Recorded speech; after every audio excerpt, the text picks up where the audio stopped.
Kalau Tuhan satu, kenapa agama banyak? Tanya lelaki ini. Jawaban Abu Nawas membuat semua terdiam. Hari itu matahari Baghdad belum tinggi ketika keramaian pasar tiba-tiba terhenti. Seekor unta besar berhenti di depan Masjid Agung. Dari punggungnya turun seorang lelaki tinggi, berjubah biru tua berhias benang emas. Wajahnya bersih, janggutnya putih tersisir rapi, dan matanya tajam seperti sedang menimbang-nimbang dunia. Ia bukan pedagang, bukan pula musafir biasa. Ia adalah seorang cendekiawan dari negeri seberang, dikenal luas di kota-kota besar sebagai penantang para pemikir agama. Namanya berbisik di telinga rakyat dalam satu hari. Syekh Majid Al-Falsafi, ahli debat dari Persia, yang pernah membuat seorang mufti menangis di depan murid-muridnya karena kalah debat soal kitab suci. Pagi itu ia berdiri di tengah alun-alun, dikelilingi ulama, saudagar, bahkan pengemis yang ingin tahu siapa gerangan orang asing ini. Dengan suara dalam dan penuh percaya diri, Syekh Majid mengangkat suaranya. Aku datang ke kota ini bukan untuk menjual dagangan, tapi untuk menguji kebenaran yang kalian banggakan. Jika memang kalian percaya bahwa Tuhan itu satu, maka jawab aku ini. Mengapa agama justru banyak dan saling menyalahkan? Apakah itu bukan bukti bahwa manusia sendiri bingung tentang Tuhan mereka? Suasana mendadak hening, bahkan suara lonceng perajin tembaga di pojok pasar ikut terdiam.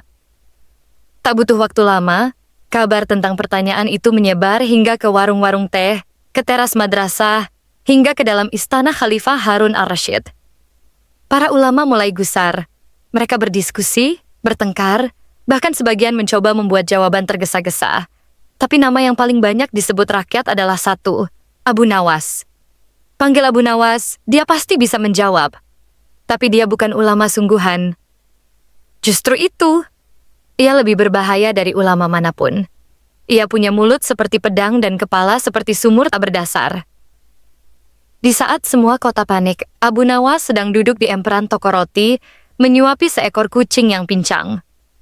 Ia mengenakan sorban usangnya yang biasa, dan senyumnya tidak berubah meski orang-orang datang tergopoh-gopoh. Abu Nawas, tahukah engkau? Ada orang asing datang menantang ilmu dan iman kita. Abu Nawas hanya mengangguk lalu berkata, apakah ia sudah makan siang? Orang-orang bingung. Kami tidak tahu. Abu Nawas tertawa pelan. Kalau begitu, biarlah dia kenyang dulu. Orang lapar biasanya bukan sedang mencari kebenaran, tapi kemenangan. Langit Baghdad memerah saat kabar itu menembus dinding tebal istana Zubaidiyah, tempat sang Khalifah Harun al-Rashid bermukim. Di ruangan yang wangi oleh gaharu dan mawar Damaskus, sang Khalifah duduk gelisah sambil memutar-mutar tasbih dari kayu cendana. Seorang wazir membisikkan laporan. Amirul Mukminin, seorang pemikir dari Persia menantang pemahaman agama kita di muka umum. Ia menyoal pertanyaan yang mengguncang. Kalau Tuhan satu, mengapa agama banyak? Sang Khalifah menghentikan putaran tasbihnya. Siapa yang menjawabnya? Wazir itu menunduk. Belum ada yang berani. Orang-orang menyebut nama Abu Nawas. Mendengar itu, sang Khalifah berdiri. Abu Nawas? Orang yang pernah menyamar jadi kucing demi lolos dari pajak tembakau itu? Wazir menahan senyum. Yang sama, tuanku. Tapi kali ini bukan untuk menipu. Rakyat percaya, hanya lidahnya yang bisa membalikan api tanpa membuatnya membakar. Utusan istana dikirim. Mereka mencari ke rumah Abu Nawas kosong. Ke madrasah tempat ia biasa berdebat sunyi. Ke kedai teh, ke taman, bahkan ke tempat pemandian umum. Tak ada. Akhirnya mereka menemukannya di tempat paling tidak terduga. Pasar sayur, sedang duduk di tikar tua bersama 3 orang berpakaian compang-camping. Salah satu utusan berbisik bingung. Kenapa dia duduk bersama para pengemis? Tapi yang membuat utusan makin bingung adalah mereka sedang tertawa keras bersama Abu Nawas, seolah dunia tidak sedang geger.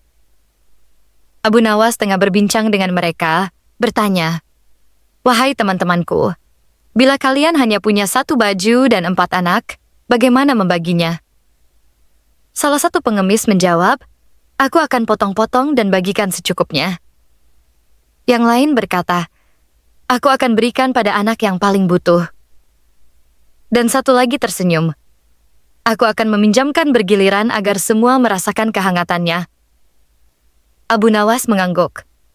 Lihat, satu baju, 3 pandangan, apalagi bila yang dibagikan adalah cahaya yang tak kasat mata. Utusan tidak mengerti, tapi Abu Nawas berdiri dan menyambut mereka. Kalian dari istana? Benar, Tuanku Harun al-Rashid meminta kehadiranmu untuk menjawab pertanyaan sang tamu Persia. Baik, tapi beri aku waktu 3 hari. Untuk apa, Tuan Abu Nawas? Untuk meminjam secarik kebenaran dari para tukang kayu, dari penyair buta, dan dari seorang penggembala. Jangan khawatir, aku tidak sedang bersembunyi. Aku hanya ingin menjawab pertanyaan dengan benar, bukan dengan cepat. Berita bahwa Abu Nawas meminta waktu 3 hari menjadi bahan omongan. Ia takut, atau sedang meramu tipu daya, atau mungkin ia tahu bahwa kebenaran butuh waktu, bukan emosi. Syekh Majid sang penantang mendengar ini dan berkata dengan nada meremehkan, "Jika kebenaranmu butuh waktu 3 hari, maka itu bukan kebenaran, tapi sandiwara." Tapi di kejauhan, Abu Nawas hanya tersenyum pada dirinya sendiri sambil mengamati langit. Sandiwara? Mungkin, tapi bahkan Tuhan pun membiarkan langit tercipta dalam 6 hari. 3 hari adalah waktu yang terasa ganjil untuk menjawab satu pertanyaan. Tapi Abu Nawas memintanya dengan tenang. Seolah yang ia hadapi bukan sekadar logika, tapi kedalaman hidup itu sendiri. Abu Nawas berjalan kaki ke ujung barat Baghdad, ke sebuah bengkel kayu kecil milik Pak Tamir, tukang tua yang sudah membentuk tiang masjid dan keranda jenazah dalam hidupnya. Saat sampai, Abu Nawas tak banyak bicara. Ia hanya duduk dan memperhatikan. Pak Tamir sedang membuat 3 kursi dari satu jenis kayu. Semua kursi ini dari pohon yang sama? Tanya Abu Nawas. Benar, jawab Tamir. Tapi kenapa satu sandarannya tinggi, satu rendah, dan yang ini tak punya sandaran sama sekali? Pak Tamir tertawa pelan. Karena pemesannya berbeda. Yang satu untuk rumah ibadah, satu untuk ruang tamu, satu lagi untuk musafir yang tak akan lama duduk. Abu Nawas mengangguk. 1 pohon, 3 bentuk. Bukan pohonnya yang berubah, tapi kebutuhan tangan yang memakainya. Ia lalu mencatat sesuatu di lembar kulit domba kecil yang selalu ia bawa. Hari berikutnya, Abu Nawas menemui Safar, seorang penyair buta yang dikenal karena syair-syairnya yang mampu membuat orang menangis atau tertawa hanya dengan 2 bait. Abu Nawas mengajaknya berbicara. Wahai penyair, bagaimana engkau mendeskripsikan matahari padahal kau tak bisa melihatnya? Safar tertawa. Aku mendengarnya lewat desiran angin, aku menciumnya dari aroma tanah kering, dan aku merasakannya dari panas di ubun-ubun. Tapi, itu bukan matahari, itu hanya akibatnya, bantah Abu Nawas. Benar, jawab Safar. Tapi bukankah semua orang, bahkan yang celik, hanya mengenal Tuhan dari akibatnya, bukan dari wujudnya? Abu Nawas terdiam sejenak. Ia mencatat lagi, lalu berpamitan. Hari terakhir, Abu Nawas mendaki bukit kecil tempat seorang penggembala sederhana tinggal bersama kambing-kambingnya. Berapa banyak kambingmu? Tanya Abu Nawas. 13, jawab si gembala. Tapi kulihat hanya ada 3 jenis rumput di padangmu. Apa semua kambing makan rumput yang sama? Gembala itu tersenyum bijak. Ada yang suka rumput pahit, ada yang suka rumput manis, ada yang suka mengunyah ranting. Bila kupaksa mereka makan rumput yang sama, mereka akan sakit atau kabur. Tapi kau tidak marah mereka berbeda? Tanya Abu Nawas. Mengapa harus marah? Bukankah tugas gembala adalah menjaga, bukan menyeragamkan? Abu Nawas menunduk hormat, lalu berkata lirih. Ternyata hikmah bisa turun di padang rumput juga. Saat matahari tenggelam pada hari ketiga, Abu Nawas kembali ke Baghdad. Ia tidak membawa kitab, tidak membawa dalil panjang, hanya sehelai catatan kecil dan satu pesan dalam benaknya. Tuhan satu, tapi pemahaman manusia tentangnya sebanyak rumput yang tumbuh di bumi. Kabar pun menyebar cepat. Abu Nawas telah bersiap. Besok pagi di balai kota, ia akan menjawab pertanyaan yang membuat Baghdad resah. Di pagi yang dinanti tiba, seluruh Baghdad terasa seperti berhenti bernapas. Balai kota, yang biasanya hanya digunakan untuk pertemuan para pedagang dan pejabat, hari itu penuh sesak. Ada ulama, penjual kurma, penyair, budak, bahkan anak-anak kecil yang duduk di atap rumah untuk menyaksikan dari jauh. Di tengah ruangan yang luas, 2 kursi disediakan. Satu untuk Syekh Majid Al-Falsafi, satu lagi untuk Abu Nawas. Syekh Majid datang lebih dulu. Ia tampak tenang, berjubah bersih, janggutnya disisir rapi, dan matanya memancarkan keyakinan intelektual yang tajam. "Hari ini aku ingin mendengar," katanya lantang, "bukan lawakan atau teka-teki, tapi jawaban yang masuk akal dan bersumber dari ilmu." Beberapa ulama mengangguk. Sudah saatnya Abu Nawas tahu batasnya, bisik salah satu dari mereka. Berbeda dari biasanya, Abu Nawas mengenakan jubah putih polos dan sorban bersih. Wajahnya tenang, tapi langkahnya ringan seperti sedang menuju pesta, bukan debat. Ia duduk lalu memberi salam dengan suara pelan namun menggema. "Assalamualaikum warahmatullah." Semua menjawab. Bahkan Syekh Majid menunduk kecil sebagai penghormatan. Sang Qadhi membuka pertemuan. "Wahai Abu Nawas, engkau telah mendengar pertanyaan Syekh Majid. Jika Tuhan itu satu, mengapa agama di dunia ini banyak dan saling menyalahkan? Silakan jawab." Abu Nawas diam sejenak.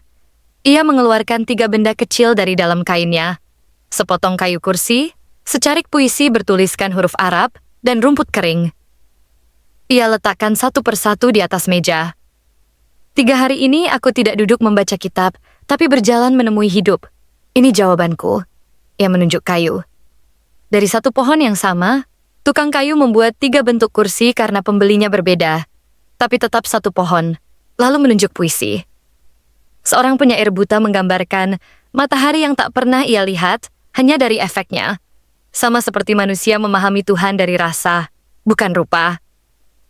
Daniek yang terakhir bagi rumput. Penggembala punya kambing dengan selera berbeda. Bila ia paksa makan satu jenis rumput, mereka akan mati, tapi ia tetap menjaga mereka semua dengan cinta. Abu Nawas berhenti, lalu memandang lurus ke arah Syekh Majid. Tuhan memang satu, tapi manusia lahir dari tempat yang berbeda, hidup dalam waktu yang berbeda, dibentuk oleh pengalaman dan bahasa yang berbeda. Maka wajar bila cara mereka mendekatinya pun berbeda-beda. Apakah kita akan menyalahkan semua itu, atau justru belajar bahwa perbedaan adalah cara Tuhan menunjukkan kebesarannya? Tidak ada yang bersorak, tidak ada yang tertawa, yang ada hanya diam panjang. Bahkan burung di langit Baghdad seperti enggan mengepak. Syekh Majid perlahan bersandar. Ia tidak menampik, tidak pula menyangkal, tapi wajahnya berubah dari tajam menjadi teduh. "Kau bukan menjawab dengan logika semata," katanya lirih, "tapi dengan mata yang melihat jiwa manusia." Abu Nawas hanya tersenyum. Terkadang kebenaran tidak datang dari kitab, tapi dari tukang kayu, penyair buta, dan penggembala yang jujur. Di tempat duduk khusus, Khalifah Harun al-Rashid menghela napas lega. Itulah mengapa aku tidak pernah mencampakkan Abu Nawas, meski kadang ia membuatku pening. Ia bukan hanya cerdas, tapi melihat jauh ke dalam jiwa. Balai kota belum sepenuhnya bubar. Sebagian hadirin masih terdiam, mencerna kata-kata Abu Nawas yang tak seperti khutbah, tapi juga bukan candaan. Namun ketika semua mengira debat telah selesai, Syekh Majid justru berdiri dan mengangkat tangannya. "Tunggu. Aku belum selesai." Abu Nawas menoleh perlahan. Beberapa orang mulai resah, tapi sang syekh melanjutkan dengan suara lantang. "Jika benar semua agama itu jalan yang berbeda menuju Tuhan, maka aku ingin bertanya." Ia mendekat ke Abu Nawas, menatapnya tajam. Jalan yang mana yang paling dekat kepadanya? Dan siapa manusia yang paling layak disebut sebagai hamba terbaiknya? Kerumunan kembali tegang. "Akhirnya, pertanyaan sejati," kata seorang ulama. "Mari kita lihat apakah Abu Nawas bisa menjawab ini tanpa lari ke cerita lucu," bisik yang lain. Namun Abu Nawas hanya tersenyum. Ia bangkit berdiri, mengambil kendi dari sudut ruangan dan mengisi air ke dalam 3 gelas tanah liat yang berbeda, bentuk dan ukuran. "Lihat 3 gelas ini." Ia tunjukkan satu persatu. Yang ini terbuat dari tanah biasa. Yang ini dari tanah liat yang dibakar 2 kali. Yang terakhir dihias emas di pinggirnya. Ia angkat kendi, lalu menuangkan air ke dalam ketiganya. Air tetap sama, meski wadahnya berbeda. Kemudian ia meminum dari gelas paling sederhana. Tapi gelas ini, meski buruk rupa, tidak mencemari rasa air. Abu Nawas meletakkan gelas itu dan memandang hadirin. Begitu juga manusia. Tuhan melihat hati, bukan bungkus. Siapa yang paling dekat dengannya? Bukan yang paling tinggi ilmunya, bukan yang paling banyak ritualnya, tapi yang hatinya paling murni dalam mencarinya. Syekh Majid membuka mulut sejenak, lalu menutupnya kembali. Lalu ia bertanya lirih, "Tapi bagaimana kau tahu isi hati manusia?" Abu Nawas menjawab pelan, "Aku tidak tahu. Bahkan Nabi pun diberitahu bahwa tugasnya hanya menyampaikan, bukan menilai." Ia menghela napas. "Karena itu aku tak berani bilang jalan siapa yang paling dekat. Aku hanya tahu, kita semua sedang berjalan." Dari sudut ruangan, seorang lelaki tua berjubah tambal-tambalan berdiri. Tak dikenal siapa dia. Ia berkata dengan suara berat, "Jika kalian sibuk menentukan siapa yang paling dekat dengan Tuhan, jangan-jangan kalian justru sedang menjauh darinya." Semua orang menoleh. Karena kedekatan kepada Tuhan, bukan perlombaan, tapi penghambaan. Lalu orang tua itu pergi begitu saja, meninggalkan ruangan hening seperti kuburan. Khalifah Harun al-Rashid berdiri. Hari ini kita tak hanya mendengar jawaban, tapi diingatkan bahwa Tuhan tak bisa diseret masuk ke dalam meja debat. Ia terlalu dekat untuk diperdebatkan, dan terlalu agung untuk diperebutkan. Lalu ia memandang Abu Nawas dan Syekh Majid. "Kalian berdua telah menunjukkan bahwa ilmu dan hati harus berjalan bersama. Dan aku bersyukur, Baghdad masih memiliki keduanya." Beberapa hari telah berlalu sejak debat besar itu. Kota Baghdad kembali pada rutinitasnya pedagang menjajakan rempah, anak-anak bermain lempar batu di lorong-lorong sempit Isyam. Dan para ulama kembali sibuk mencatat dalam majelis. Namun, ada satu peristiwa yang tak dicatat dalam kitab sejarah, tak terdengar dalam ceramah, dan tak tertulis di lembar manapun. Sebuah pertemuan diam-diam di tepi sungai Tigris. Langit malam dihiasi bintang. Angin membawa aroma tanah basah dan desir air. Di bawah sebuah pohon kurma tua, dua sosok duduk berhadap-hadapan. Tak ada pelayan, tak ada penjaga, hanya dua manusia yang dulu duduk di panggung penuh penonton. Mereka adalah Syekh Majid dan Abu Nawas. Tak ada salam pembuka, hanya keheningan. "Aku mengira engkau akan mencaciku hari itu," kata Syekh Majid akhirnya. "Dan aku mengira engkau akan mempermalukanku," jawab Abu Nawas sambil tersenyum. Mereka tertawa kecil ringan dan jujur, seperti dua kawan lama yang akhirnya lepas dari topeng. Syekh Majid menatap sungai, suaranya perlahan. "Kau tahu, selama ini aku merasa harus membela kebenaran. Tapi kadang aku lupa, kebenaran tak perlu dibela dengan kesombongan." Abu Nawas menimpali pelan. "Dan aku terlalu sering menyembunyikan kesungguhan di balik kelakar. Tapi kadang Tuhan butuh disampaikan dengan keheningan, bukan kelucuan." Mereka saling berpandangan. Tak ada ego, hanya dua jiwa yang telah tumbuh, saling belajar lewat benturan. Syekh Majid tiba-tiba mengeluarkan sesuatu dari balik jubahnya, sebuah lembaran puisi tua yang pernah ia tulis muda dulu, namun tak pernah ia baca pada siapapun. Ia menyerahkannya pada Abu Nawas. "Baca ini bila suatu hari engkau merasa diragukan. Itu tulisanku saat aku masih mencari dan belum merasa tahu segalanya." Abu Nawas menerimanya dengan takzim. Lalu ia mengeluarkan kendi kecil dari kainnya. "Dan ini air dari sumur tua tempat aku pernah menangis semalam suntuk karena merasa Tuhan diam pada doaku. Aku simpan air itu sebagai bukti bahwa bahkan dalam diam, Tuhan tetap mendengar." Syekh Majid menatap kendi itu lama. Malam semakin larut. Bulan memantulkan bayangan mereka di permukaan sungai. Dua bayangan berbeda, satu tinggi dan tegak, satu sedikit membungkuk dan santai. Tapi keduanya mengarah ke arah cahaya yang sama. "Kita berbeda jalan, tapi sama-sama menujunya," kata Abu Nawas.